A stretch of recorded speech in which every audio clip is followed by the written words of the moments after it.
Alisnorin dibelenggu pilu, berbagi kabar dirinya diserang kanker sarkoma, kanker langka yang membuat rahimnya harus diangkat dan tidak bisa punya anak lagi.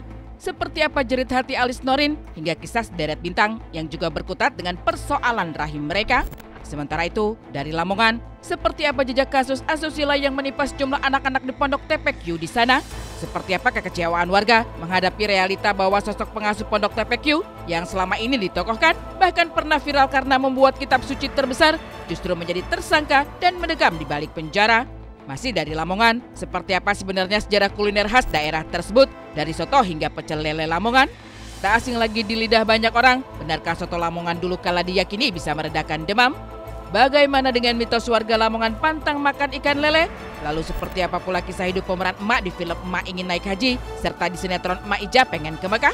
Seperti apa jejak karir sosok bernama Ati Cancer ini dari sederet penghargaan hingga potret lawas yang masih terabadikan bahkan saat ia pertama kali tampil di panggung teater di tahun 1963? Pemirsa, inilah Insert Investigasi.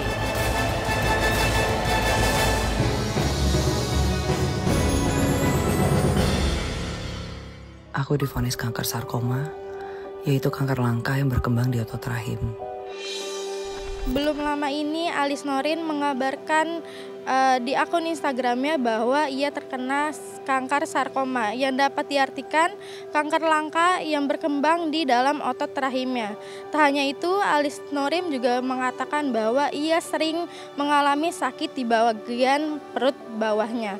Dan dia sudah melakukan operasi besar di tanggal 16 Desember 2023. Jerit Alisnorin berbagi kisah tentang kondisi kesehatannya bergema di kanal maya, menghentak publik luas di luar sana. Selalu tampil riang, kerap membuat konten kocak di media sosial, Alisnorin tiba-tiba saja ungkap kisah pilu tentang raganya yang terbelenggu kanker sarkoma. Kanker langka di otot rahim Alisnorin seketika meruntuhkan dunianya beserta keluarganya.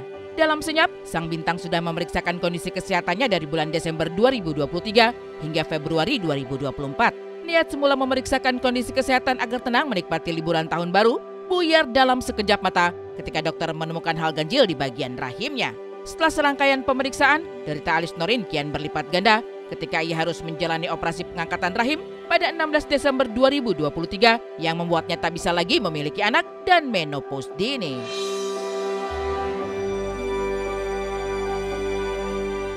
Tibalah hari berikutnya tanggal 13 Desember 2023. Aku dan suami langsung cepat-cepat ke rumah sakit, udah gak mikir, udah pengen langsung ketemu sama dokternya lagi.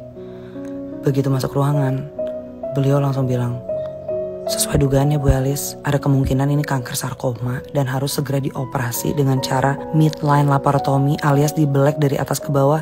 Karena setelah mio-mio dibiopsi, jika ganas semua organ reproduksi dan 2 kelenjar belakang itu harus dikeluarkan untuk stop adanya kemungkinan kanker menyebar. Artinya aku akan menopause dini dan udah pasti tidak bisa punya anak lagi. Singkat cerita, aku sering ngalamin sakit di bagian perut bawah dari Agustus 2023. Dan ketahuan kalau memang aku ada miom yang menurut dokter sih kalau nggak mengganggu nggak usah dioperasi.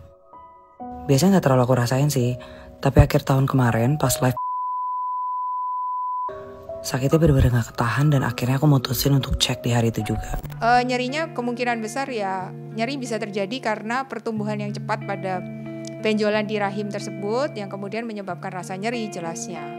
Ya kaget aja sih. Lah aku kalau lihat dia di konten kan selalu sehat terus. Dengar-dengar sekarang sakit ya kaget. Ketika ada persoalan ditemukan di bagian rahim, sistem penting dalam reproduksi perempuan, maka sudah pasti ada rasa kalut yang bergelayut. Alisnorin harus merelakan rahimnya diangkat. Hal serupa nyaris terjadi pada Putri Patricia. Saat Alisnorin punya riwayat keturunan kanker dari keluarga, maka Putri Patricia tidak begitu adanya. Betapa terpana artis satu ini ketika ada tumor di rahimnya. Beruntung, tumor bisa diangkat tanpa harus mengangkat rahimnya. Perut bawah sebelah tengah agak sedikit ke kiri. Jadi bukan nempel banget rahim ya. Jadi kayak antara ini kan anggap ini rahim, ini kulit.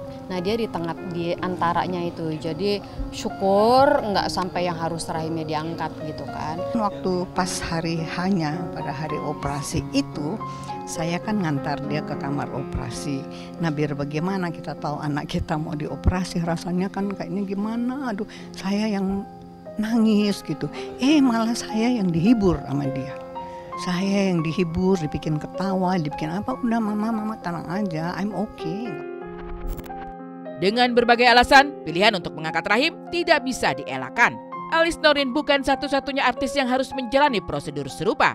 Ada nama Melanie Ricardo yang menyerah karena tak kuat lagi menahan sakit adenomiosis, di mana saat ia datang bulan, hadir nyeri tak tertahankan hingga pendarahan. Di satu sisi, ada kekhawatiran luar biasa sebagai perempuan. Tapi di sisi lain, ketika memutuskan untuk mengangkat rahim, Melanie tak lagi dihantui rasa sakit begitu hebat di setiap bulannya.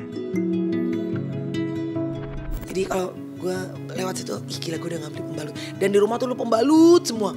Gila gue sekarang udah gak beli pembalut, ya Tuhan, puji Tuhan, alhamdulillah gitu. Maksudnya ya itu yang kadang-kadang ngingetin gue untuk keputusan itu akhirnya berani dan aku bersyukur. Jadi aku gak harus terus gitu merasakan sakit yang luar biasa. Ketika sejumlah nama memberanikan diri mengambil keputusan besar mengangkat rahim, kita diingatkan cerita mendiang Ria Irawan. Jauh sebelum menghembuskan nafas terakhir, Ria sudah mengetahui ada miom di rahimnya di tahun 2009. Tapi saat itu, Ria menghindari operasi pengangkatan rahim, hingga akhirnya didiagnosis kanker dinding rahim yang telah menyebar ke kelenjar getah bening. Ria itu, kalau bahasanya anak saya sebutnya itu, dia punya yang namanya indomitable spirit.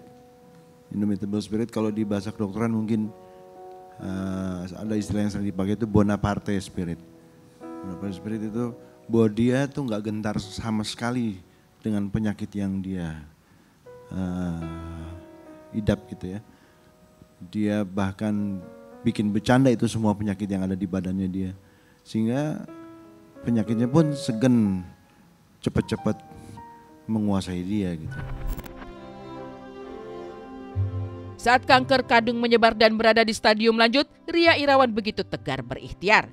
Tapi takdir berkata lain. Sementara itu, Feby Febiola tak henti-henti mengucap syukur ketika ia bisa mengalahkan kanker ovarium stadium 1C. Melewati jalan berliku demi kesembuhan, Feby harus merelakan mahkota di bagian kepala rontok sebagai efek kemoterapi. Kini rambutnya telah tumbuh kembali. Feby Febiola bahagia menikmati hidup sehat di Pulau Dewata, Bali. Ya, karena kemoterapi ya udah pasti botak. Pasti. Jadi udah semenjak dioperasi terus kemoterapi itu saya betul-betul menjalani pola hidup sehat sampai saat ini dan pengennya sampai selama-lamanya gitu. Jadi saya betul-betul menjaga apa yang saya konsumsi makanan ya. Gizi juga seimbang. Terus istirahat juga cukup, itu paling penting.